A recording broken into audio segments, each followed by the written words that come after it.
Hitler নামটা শুনলেই মনে ভেসে ওঠে এক ভয়ানক ক্রুব্ধ মুখ, দ্বিতীয় বিশ্বযুদ্ধ, গ্যাস চেম্বার হত্যাকাণ্ড, ইহুদি নিধনের ইতিহাসের এক ঘৃণিত রাজনীতিবিদ। কিন্তু তার এই নিষ্ঠুর স্বৈরচারী রাজনীতিবিদের আড়ালে রয়ে গেছে তার এক মরমী কবি ও শিল্পসত্তা। রাজনীতিবিদ নয়, তিনি আসলে হতে চেয়েছিলেন একজন চিত্রশিল্পী। ছেলেবেলা থেকেই তিনি ছবি আঁকতে এবং কবিতা লিখতে ভালোবাসতেন। তবে পড়াশোনায় তিনি কোনোদিনই খুব একটা ভালো ছিলেন না। তাই তখন থেকেই চিত্রশিল্পী হওয়ার বাসনা তার মাথায় ঘোরাফেরা করতে থাকে। একজন সফল চিত্রশিল্পী হওয়ার জন্য তিনি জার্মানি ছেড়ে 1905 সালে ভিয়েনাতে চলে আসেন এবং সেখানে থাকার সময় দৈনন্দিন খরচ চালানোর জন্য তিনি রাস্তায় রাস্তায় ছবি এঁকে বিক্রি করতেন। তার সাথেই চলতো তার শিল্প সাধনা।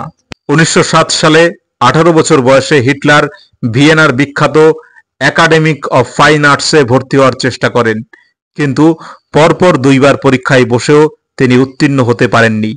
বারবার ব্যর্থ হওয়ায় একজন পরীক্ষক তাকে একাডেমিক অফ আর্কিটেকচারে ভর্তি হওয়ার পরামর্শ দেন, কিন্তু মাধ্যমিক উত্তীর্ণ না হওয়ায় তার সেই চেষ্টাও ব্যর্থ হয়। এরপর তিনি হতাশায় চিত্রশিল্পী হওয়ার বাসনা ছেড়ে আবার জার্মানিতে ফিরে আসেন। তখন চারিদিকে প্রথম বিশ্বযুদ্ধের দামামা।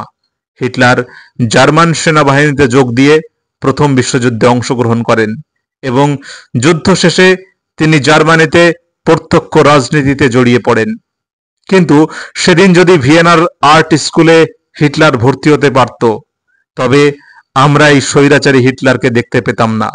তার পরিবর্তে তিনি হয়তো পাবলো পিকাসো, ভিনসেন্ট ভ্যান গগদের মতো পৃথিবী বিখ্যাত একজন চিত্রশিল্পী হয়ে আমাদের সামনে ধরা দিতেন। আপনি কি মনে করেন? অবশ্যই কমেন্ট করে জানাবেন।